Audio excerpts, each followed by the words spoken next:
Hello again. We are driving home in some Austin traffic downtown.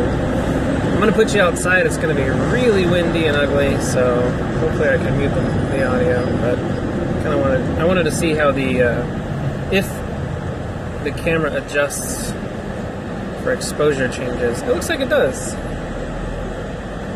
That's pretty cool. Yeah, so it looks like it is making adjustments to the exposure, which is kind of all I wanted to test right now. But when I put it outside, you can see the sky goes from being white to blue, which means it's... I guess you can't hear me talk whenever I do that. It means that whenever the sky goes from white to blue, it means that it's lowering the exposure to compensate for the new scene.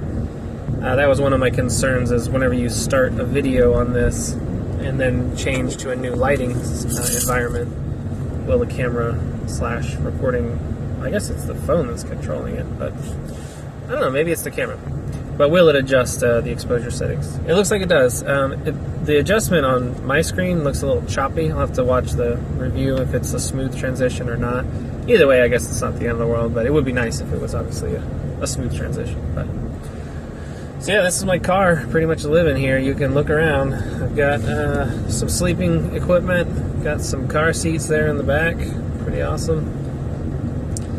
Bunch of technology. Cords everywhere. Yeah, I'm going to put you outside. Let's take a look at traffic.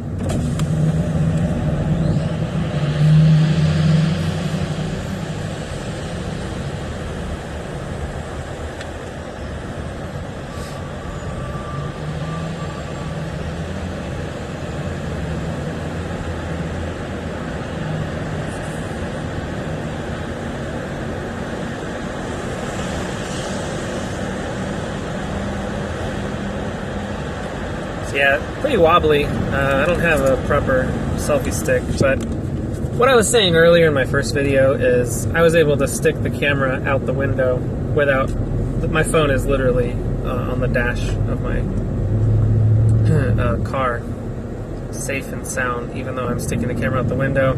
I have a 3-foot USB extension cable, so there's 3 cables involved. There's a micro USB to USB-A, which I guess is like the standard one.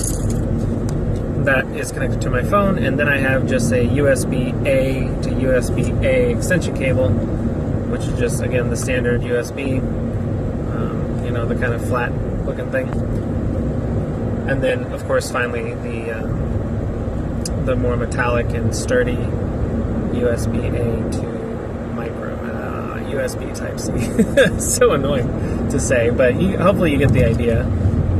If not, I guess I can go through it with more detail later, but it's pretty straightforward. But yeah, so anyway, I have a lot of leverage. I can move this camera around. Actually, I'm going to put you right here as I drive, which is totally not safe, but you can see my phone there. And the cord's set up. I've got a lot of slack on this cord, so I could potentially hand this camera to, say I was interviewing someone way over there, and this isn't even my longest USB extension cable, but I could position the camera on a tripod or whatnot. Now I don't have any mounting hardware, but that's pretty easy to figure out. Even tape might work for that. But anyway, getting that camera off the phone I think is very important, so something to think about. I was kind of regretting not being able to just... The downside of this is I have this long cord and cables and stuff, and it's not very incognito. It's not very... it's very noticeable. It looks like equipment. What would be very cool is to be able to just plug this into the back of your phone, walk around with it. People probably think you're texting or something. I mean, they won't think anything of it. Which is a little different than when I'm walking around with it. I'm holding it kind of like a camera, so it looks pretty obvious. So I would like the option to be a little bit more discreet, just by plugging it straight into the phone. I'm hopefully going to find a really short adapter. We'll see. So far I've tried 2 and they don't work, but really short adapter that just goes USB-C directly to USB micro, but so far no such luck. But that would be cool. Or I could just get a USB-C phone eventually and then be able to enjoy this thing the way it's meant to be enjoyed. So anyway, yeah, I hope you're enjoying the footage. Hopefully you're looking around, not just staring at my face. It's kind of awkward that I'm in the shot, and I'm really wanting to record other things, but I mean, that's just the nature of 360, I guess. Kind of have to be there. I was thinking about it, and it would be pretty cool to like mount the selfie stick or some sort of tripod to like a remote controlled tank or car, something that drives nice and slow and steady, and be able to essentially have VR. And I know you can mount these on like airplanes and drones and such, but I was thinking more for being able to do like a walkthrough, say like a property tour. If you had it on a little remote controlled vehicle, instead of having someone hold the camera walking through the property, you could actually drive it through the property, and almost the entire view, like 99.9% of the view, would be just the real estate. If you look directly down, you might see a little bit of the vehicle, but that would be pretty cool. That would be pretty bizarre to have a moving camera that's in 360 degrees and nobody is holding it. It might throw some people through a loop, like, what? How is this possible? There's just this floating ball. I bet it would be pretty neat. So maybe I'll play with that. I have a cool truck that my son has, but it's a pretty good one. It goes kind of fast. I don't know. I don't know how I feel about that. We'll see. But yeah, that might be kind of a fun project. But either way, I mean, you could put it in the middle of the room as long as your phone is there.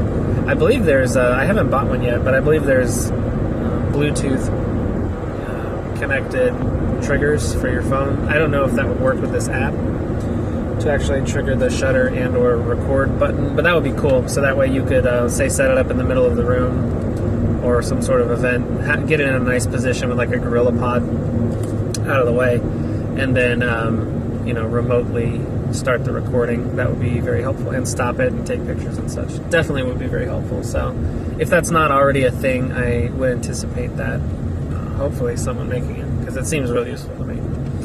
But anyway, this is driving home. Not the most exciting video of all time, but let me tell you, it's not the most exciting thing to do either. I do it all the time. So I'm going to put you outside one more time and get a little more elevation and see if you can like see the top. I don't know. I just want to see what it looks like. So we're going to do that, and then I'll let you go. So here you go.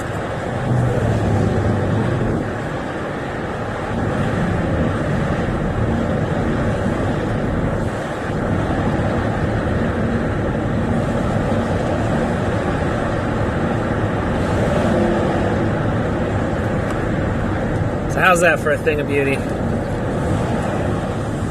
You are flying a couple feet above my car as it drives. That probably is a cool perspective to have.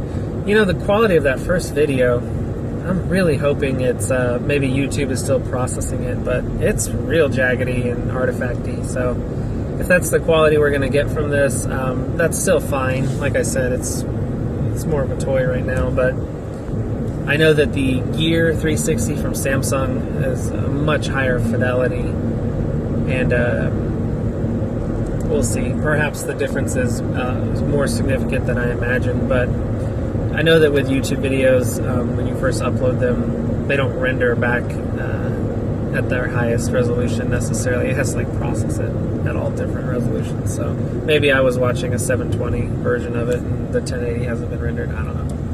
But we'll see. Hopefully it looks good to you. I still think it looks fine for what I need, but I would like it to look a little better. I'm not going to lie. Even some of the images, I found that I had to process them quite a bit, stylize them quite a bit, to get them to look a little more polished, just straight out of the camera. Not that the image looks bad, but you'll see like some pretty bad artifacting, like JPEG artifacting and such. And again, it may be the way I've set this up, running it through multiple USB extension cables could certainly, I guess, cause a bitrate reduction and lower quality. I don't know how that works, but I guess it's possible. So we'll see. I'm going to do a lot more testing, and we'll experiment with it. But so far, very happy with it, as I've already said. Super cool device, and yeah, thanks for joining me in traffic. I'll be here for another hour and a half, so you don't have to stay for that. But talk to you later. Bye.